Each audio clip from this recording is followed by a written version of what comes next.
Saṅgahasutta, Aṅguttara Nikāya, 4.32. Translated by Bhikkhu Bodhi.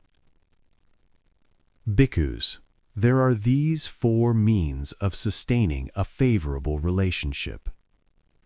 What 4? Giving, endearing speech, beneficent conduct, and impartiality. These are the 4 means of sustaining a favorable relationship.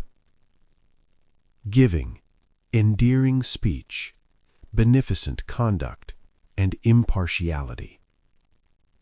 Under diverse worldly conditions, as is suitable to fit each case, these means of sustaining a favorable relationship are like the linchpin of a rolling chariot. If there were no such means of sustaining a favorable relationship, neither mother nor father would be able to obtain esteem and veneration from their children.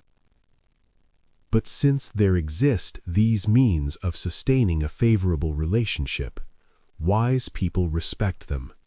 Thus they attain to greatness and are highly praised.